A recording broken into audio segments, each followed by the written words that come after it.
محترم ناظرین، آج کی ویڈیو ایک ایسی پاکباز خاتون کے بارے میں ہے کہ جن کو ہمارے پیارے نبی حضرت محمد صلی اللہ علیہ وسلم نے 4 عظیم عورتوں میں شامل کیا ہے۔ وہ 4 عظیم ہستیاں حضرت خدیجہ سلام اللہ علیہا، حضرت فاطمہ سلام اللہ علیہا، حضرت مریم سلام اللہ علیہا اور حضرت آسیہ سلام اللہ علیہا ہے۔ آئیے بات شروع کرتے ہیں فرعون کی شادی سے۔ فرعون مصر نے ریان بن ولید کی پوتی حضرت آسیہ کو شادی کا پیغام بھجوایا۔ یاد رہے، ریان بن ولید وہی بادشاہ تھا جو حضرت یوسف علیہ السلام کے دور میں تھا، اور وہ حضرت یوسف علیہ السلام پر ایمان بھی لایا، اور اس نے حضرت یوسف کو عزیز مصر بھی بنا دیا۔ خیر، جب حضرت آسیہ کو فرعون نے شادی کا پیغام دیا تو ان کے والد اور حضرت آسیہ کو بہت ناگوار گزرا،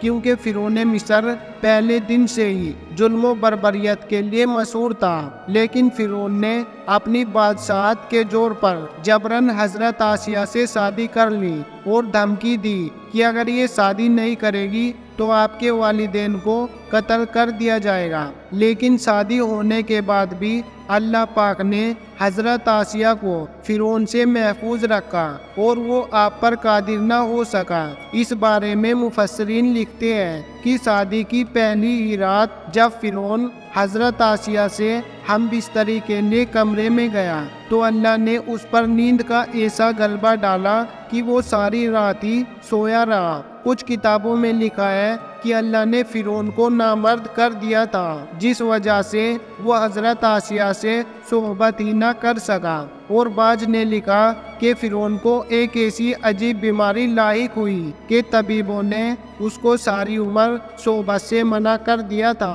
دیکھا جائے تو یہ بھی حضرت آسیہ کی ایک طرح سے کرامت ہی ہے کہ اللہ نے انہیں کیسے فرعون کے ناپاک جسم سے محفوظ رکھا۔ بعض روایت میں فرعون کی ایک بیٹی کا ذکر بھی ملتا ہے۔ آپ کو یہ بتاتے چلے کہ وہ لڑکی انہوں نے کسی سے لے کر پالی تھی۔ ایک رات فرعون نے خواب میں دیکھا کہ اس کا محل نابود ہو چکا ہے۔ خوف و وحشت سے اس کا پورا وجود لرزنے لگا۔ اس نے نجومیوں کو بلا کر ان سے اپنے خواب کی تعبیر پوچھی۔ انہوں نے کہا کہ عنقریب بنی اسرائیل کا ایک بچہ تمہارے محل کو نست و نابود کر دے گا۔ اس لیے فرعون نے حکم دیا کہ بنی اسرائیل میں جس کے یہاں بھی لڑکا پیدا ہو اسے فوراً قتل کر دیا جائے، لیکن اگر لڑکی پیدا ہو تو اسے قتل نہ کیا جائے تاکہ ان کی نسل باقی رہے۔ جب حضرت موسیٰ علیہ السلام پیدا ہوئے تو ان کی والدہ نے فرعون کے سپاہیوں کے ڈر سے حضرت موسیٰ علیہ السلام کو ایک صندوق میں رکھ کر دریا میں ڈال دیا۔ دریا سے ایک نہر فرعون کے محل کے پاس سے بہتی تھی۔ یہ صندوق بہتا ہوا اس نہر میں چلا گیا۔ فرعون نے حکم دیا کہ اسے محل میں لا کر کھولا جائے۔ جب صندوق کھولا گیا تو اس سے ایک خوبصورت بچہ نکلا۔ قیمتی زبان میں پانی کو مو اور درخت کو سا کہتے ہیں۔ یہ صندوق پانی اور درختوں کے درمیان پایا گیا۔ اسی وجہ سے حضرت بی بی آسیہ رحمت اللہ علیہا نے آپ کا نام موسیٰ رکھا۔ حضرت آسیہ نے جب حضرت موسیٰ کے چہرے پر نور دیکھا تو انہوں نے حضرت موسیٰ کو اپنا بیٹا بنا لیا اور فرعون سے کہنے لگی، یہ بچہ میری اور تمہاری آنکھوں کی ٹھنڈک ہے، اسے قتل نہ کرو۔ لیکن نامرد فرعون کہنے لگا، اسے تم ہی رکھو، مجھے اس کی کوئی حاجت نہیں۔ حضرت محمد صلی اللہ علیہ وسلم نے فرمایا کہ اگر آسیہ کی طرح فرعون بھی اس بات کا اقرار کرتا تو یہ بچہ اس کی آنکھوں کی ٹھنڈک ہے تو ضرور اللہ پاک اسے ہدایت فرما دیتا جیسے آسیہ کو عطا فرمائی۔ حضرت آسیہ سلام اللہ علیہا کو اللہ پاک نے قرآن میں عورتوں کے لیے نمونہ بھی قرار دیا ہے۔ حضرت آسیہ شادی کے پہلے دن سے ہی فرعون کے ظالمانہ اور کافرانہ ایک داماد کے خلاف پہاڑ بن کر کھڑی رہی۔ حضرت موسیٰ نے جب اعلان نبوت کیا اور جب محل میں جادوگروں سے مقابلہ کیا تو یہ دیکھ کر حضرت آسیہ حضرت موسیٰ علیہ السلام پر ایمان لے آئی۔ ایمان لانے کے بعد کافی دنوں تک انہوں نے اس بات کو فرعون سے چھپائے رکھا، لیکن جب فرعون نے خدائی کا دعویٰ کیا اور لوگوں سے خود کو سجدے کروانے لگا۔ تو پھر حضرت آسیہ کھل کر میدان میں آ گئی اور فرعون کے اس عمل کی سخت مخالفت کی۔ جیسے ہی فرعون کو پتہ چلا کہ میری بیوی بھی موسیٰ کے خدا پر ایمان لا چکی ہے، تو اس نے حضرت آسیہ پر ظلم ڈھانا شروع کر دیے۔ روز دن اور رات ان کو مختلف اذیت دینے لگا۔ فرعون جیسا کافر شوہر بھی ان کے ایمان کو متزلزل نہ کر سکا، لیکن فرعون نے بہت زیادہ کوششیں کی تاکہ کسی نہ کسی طرح انہیں راہ راستے منحرف کر دے، لیکن وہ ایسا نہ کر سکا، اور حضرت آسیہ بھی ان کی تمام کوششوں کو ناکام بنا کر صرف خدائے واحد کی عبادت میں مصروف رہی۔ حضرت موسیٰ علیہ السلام کے چاہنے والے فرعون کے سپاہیوں کے ہاتھوں ظلم و ستم کی بھیٹ چڑھتے رہے اور انہیں بے دردی سے قتل کیا جاتا رہا، یہاں تک کہ فرعون نے حضرت موسیٰ علیہ السلام پر ایمان لانے والے ایک شخص کو، جسے قرآن کریم نے مومن آل فرعون کے نام سے یاد کیا ہے،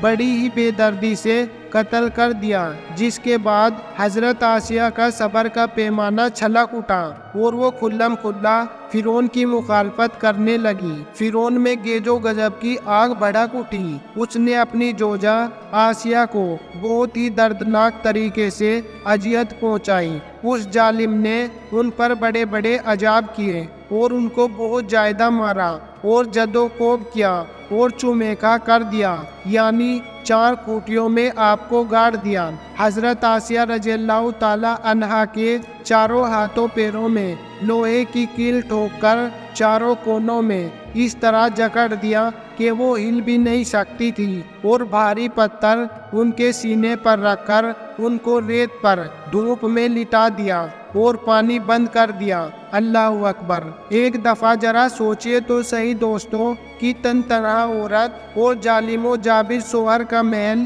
ہاتھوں پیروں میں کیلیں ٹھوک دی گئی، گرم ریت پر لٹایا ہوا ہے اور سینے پر ایک بھاری پتھر رکھ دیا گیا ہے، پھر بھی حضرت آسیہ سلام اللہ علیہا ایمان پر عزم و استقلال کے ساتھ ان مسائل کے باوجود قائم و دائم رہی اور فرعون کے کفر سے خدا کی پناہ مانگتی رہی۔ ایک روایت تو یہ ہے کہ فرعون نے حضرت آسیہ کی کھال تک اتروا دی۔ ایک روایت تو یہ ہے کہ فرعون نے حضرت آسیہ کی کھال تک اتروا دی اور پھر ان پر چٹان کو گرا دیا گیا۔ اللہ اکبر! آپ کا مزار پر انوار مصر میں ہی واقع ہے۔ تاریخ انسانی میں حضرت آسیہ کا ایمان پر قائم رہنا، ان کا سفر اور عزم و استقلال ایک بہت بڑا درس ہے۔ اس میں کوئی شک نہیں کہ عورت کے اندر اتنی طاقت موجود ہوتی ہے کہ وہ ہر طرح کے ظلم و ستم کے آگے پہاڑ بن سکتی ہے۔ اللہ پاک سے دعا ہے کہ وہ ہم سب کی بے حساب مغفرت فرمائے اور بروز قیامت ہمارا شمار اللہ کے برگزیدہ بندوں میں ہو جائے۔ اے اللہ پاک، حضرت آسیہ کے صبر اور عزم و استقلال کے واسطے ہماری دعائیں قبول فرما لے۔ آمین لکھنا مت بھولیے گا، نہ جانے کس کی آمین سے ہماری دعائیں قبول ہو جائیں۔